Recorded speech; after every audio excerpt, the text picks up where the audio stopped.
मेरा नाम प्रीति है और मैं दिल्ली से आई हूँ। मेरी गवाही ये है कि मैं पिछले 12 साल से स्मोकिंग करती थी।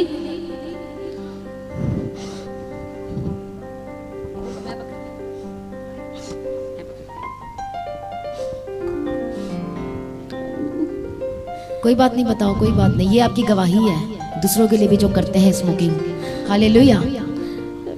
मुझे लगता था कि ये बहुत अच्छी चीज़ है, शौक के लिए करती थी। और एक फैशन था जहाँ पे मैं रहती थी, वहाँ पे सभी लोग ज़्यादातर ड्रिंक स्मोक, बहुत गांजा वांजा बहुत कुछ करते थे।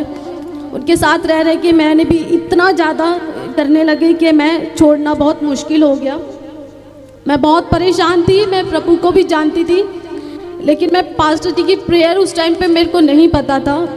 मैं जस्ट ऐसे ही साल में 6 महीने में चर्च कभी गई तो गई, लेकिन मैं बहुत परेशान थी। मैं सोचती थी कि प्रभु कुछ तो ऐसा हो। वहाँ पे जहाँ पे मैं रहती थी वहाँ पे ना कोई चर्च था, ना कोई ऐसा विश्वासी था। मैंने सोचा प्रभु कुछ ऐसा हो कि मैं ये चीज़ छोड़ना चाहती हूँ, क्योंकि मेरी बेटी भी बड़ी होगी तो वो उस पर क्या असर पड़ेगा, और मेरा भी जीवन बर्बाद है। कोई जानेगा, मेरे घर में कोई नहीं जानता था। आप ऐसा ही करते थे स्मोकिंग चुपके से? चुपके से मैं अपने घर में नहीं रहती, मैं बॉम्बे में जॉब करती थी, मैं वहाँ पे करती थी।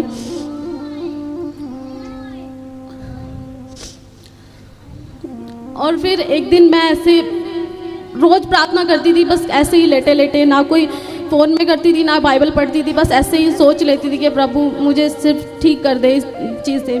तो एक दिन पास्टर जी का प्रेयर मैंने सुना और मैंने सब्सक्राइब किया। फिर कंटिन्यू मैं सुनती रही। पास्टर जी बोलते थे कि जो नशे करते हैं वो आज़ाद हो जाएं, रिसीव करें। मैं रिसीव करती थी और शाम को फिर से करती थी स्मोकिंग। बस रोज़ ऐसा ही करती थी कंटिन्यू। तो पास्टर जी ने वचन बोला कि या तो सीधी तरह से आ जाओ, वरना परमेश्वर छड़ी लगा के लेके आएगा। तो ये वचन को मैंने सुना तो मेरे को बहुत ऐसा लगा कि पता नहीं मेरे साथ क्या हो जाए। तो फिर कोविड आया और मुझे कोविड हुआ। उस दौरान मेरे सारी चीज़ों का टेस्ट चला गया और मैं इतना स्मोकिंग करती थी कि मैं सुबह शाम में पूरी डब्बी ख़त्म कर देती थी। इतनी स्मोकिंग मैं करती थी, मेरे को विश्वास नहीं था मैं कि कभी वो छोड़ भी सकती हूँ। अगर कभी ऐसा हुआ कि मैं अपने घर में आई और मैं नहीं भी कर पाई, तो 4-5 दिन बाद जैसे मैं रिटर्न जाती थी तो मैं वापस से फिर उससे डबल करती थी।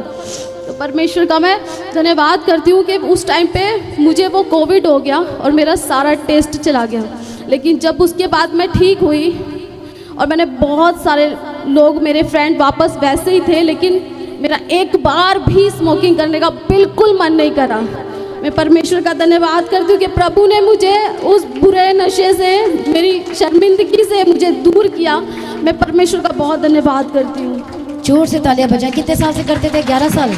जी मैम, 12 साल से। 12 साल से आप स्मोकिंग करते थे। हालेलुया। आप चाहे एक को बोल दो कि नशा छोड़ दे, अपने यदि आपका हस्बैंड नशा करता, छोड़ दो, स्मोक छोड़ दे, शराब छोड़ दे, गांजा छोड़ दे, वो छोड़ दे, उसने नहीं मानना आपकी बात। बिल्कुल आप बोलोगे उतना और उसे डबल करना है। पर जब प्रार्थना चलती है और आप रिसीव करते अपने परिवार के लिए करोगे, अपने हस्बैंड के लिए करोगे, तो सचमुच में परमेश्वर उसके मन में उस गंदी और गलत चीज़ों के प्रति नफरत डालेगा। क्योंकि ये क्या दुष्टात्मा के काम है।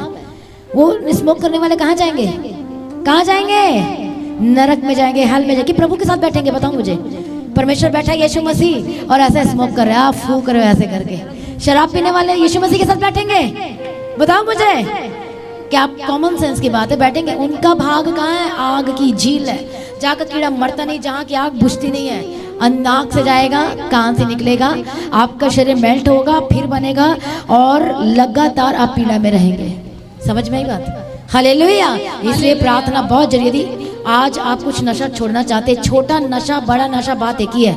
चाहे आप पुड़िया लेते हो, चाहे छोटा कर, हो सकता है शराब नहीं पीते, स्मोक नहीं करते, पर कुछ और करते हो तो जहर होता है, पाप तो पाप ही होता है। वो आपको कहाँ लेके जाएगा? आग में। आपका फ्यूचर क्या होगा? बेस्ट नहीं होगा वो। फिर हो सकता है थोड़े समय तक आप धक्का और बुद्धि, अपनी ताकत, अपनी शक्ति से आप चल लोगे आगे तक, पर आगे कौन चलाएगा आपको? आपका नशा चलाएगा। उसने आपको मार देना है उस नशे ने। आपका शरीर कमजोर होगा, शरीर तो प्रॉब्लम करेगी ही, पर आप अपनी परमेश्वर की जो संपत्ति, जो आत्मा है, आप उससे नुकसान करते हो। कितने को समझ में आ रहा है? तो जोर से तालियां बजाएं सिस्टर के लिए जो सचमुच में बड़ी गवाही के साथ खड़ा किया। जोर से ताली बजाएं, परमेश्वर का आत्मा टच करें इनके, इनके परिवार को, इनके जीवन को, इनके घराने को यीशु के सामर्थ्य नाम में, और बड़ी गवाही और इनके लाइफ में उतरे यीशु के सामर्थ्य नाम में। और पिछले 3 सालों से मैंने एक बार भी एक नशे को हाथ नहीं लगाया। मैं परमेश्वर का धन्यवाद करती हूँ। हालेलुया। और कब से आप इस the God of haven church के साथ जुड़े हो? पास्टर जी 2019 से। 19 से जुड़े हुए हैं। हालेलुया। मैं तो पास्टर जी छिपाए बैठी थी, क्योंकि मेरे को बहुत शर्म लगी। जिस टाइम पे मैं करती थी उस टाइम पे फैशन के तौर पे करती थी। एक शौक लगता था कि बहुत अच्छी चीज़ है, सब लोग करते हैं, ये आजकल का फैशन है। लेकिन जब मैंने छोड़ दिया तो मुझे इतनी शर्मिंदगी लगी कि मैं सबको बताऊंगी तो लोग मेरे बारे में क्या सोचेंगे। मैंने कभी गवाही नहीं दी। आज मैं परमेश्वर का धन्यवाद करती हूँ, और मैं परमेश्वर का धन्यवाद करती हूँ कि आज जितने मुझे गवाही के लिए खड़ा किया। शुरू करो, जितने छुपा के रखे हैं जोर से तालियां बजाएं, प्रभु यीशु की तारीफ करें जोर से यीशु मसीह के सामर्थ्य नाम। मेरे सोने नासरिया मैनू भी सोना बना दे, मेरे सोने नासरिया मैनू भी सोना बना दे।